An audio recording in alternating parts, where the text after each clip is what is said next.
prophétie, tout ça c'est le don de l'esprit. Amen. Ça suscitait ces dons-là. Mais au niveau de l'esprit. Alors le prophète dit, le Saint-Esprit, quand ça vient au niveau de votre esprit ici, c'est même un type de sanctification. Amen. Mais ça va vous amener à vaincre le diable par votre prière, à prophétiser, amen, à parler en langue même, mais qui n'a rien à voir avec l'intérieur ici. C'est quelqu'un en train de voir. Parce que l'intérieur ici c'est l'âme, c'est le vrai toi. Amen. Mais l'esprit ici fut sanctifié et il y a eu des dons. Amen. Et ce jour-là, le Seigneur les a dit, ne vous réjouissez pas. Parce que parmi vous, il y a encore des gens qui sont appelés à aller à la perdition. Quoique l'esprit a agité leur esprit. Amen.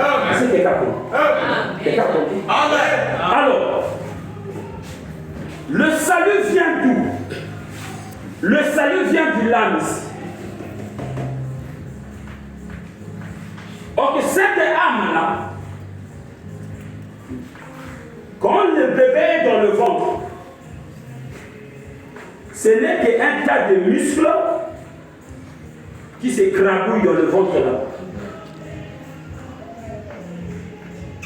Quand un bébé naît, le prophète dit, c'est là où l'esprit rentre dans le ventre. Et frère Madame dit, quand un bébé naît, il y a l'esprit du mal et ici l'esprit de Dieu. On peut appeler ça sémence du mal et sémence de Dieu. Quand l'enfant est dans le ventre, ce n'est que les muscles qui bougent. Amen. Mais quand un enfant naît, l'esprit ou sémence qui va rentrer en premier dans ce bébé, c'est la sémence qui a été prédestinée par Dieu dès avant la fondation du monde. C'est quelqu'un. Et quand ça rentre dans l'enfant, peu importe l'éducation que tu donnes, cette sémence-là se manifestera selon son esprit. Exact. Peu importe les cours bibliques que tu peux donner, la sémence-là va mûrir, mais ça va se manifester selon son esprit. Est-ce que quelqu'un comprend? Quelqu'un comprend? Parce que ce qui était rentré dans l'enfant, c'est ça qui va se manifester quand l'enfant rentre. Quand Jésus a vu Judas, il a dit quoi? Je sais ce que tu dois faire, mais fais-le. C'est parce que vous ne lisez pas la Bible, c'est écrit. Le Seigneur Jésus a dit à Judas, fais-le. Mais Judas a été avec eux à l'église, trésorier même de l'église. Après 3 ans et demi, la sémence qui était en lui s'est manifestée.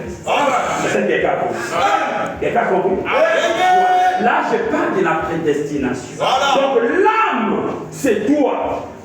Et dans cette âme, s'il y a la sémence de Dieu, tu croiras la parole, tu vivras la parole, tu suivras la parole, tu obéiras à la parole, tu seras esclave de la parole.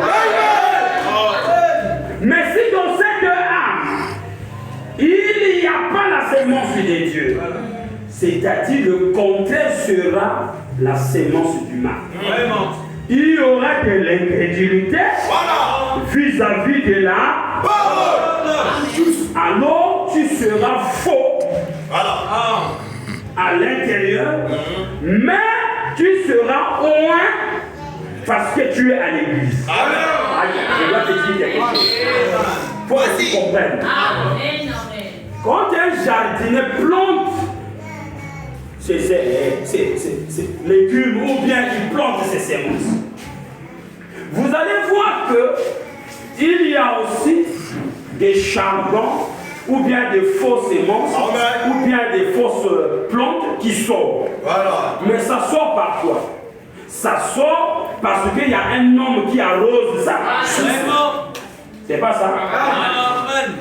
Pourquoi dans le désert il n'y a pas des arbres? Parce que les conditions ne sont pas réunies. Mais là, il y a un homme qui arrose. Et pendant que l'homme arrose, il arrose les plantes qu'il a plantées, mais les chardons aussi, les fausses plantes aussi, reçoivent la même eau.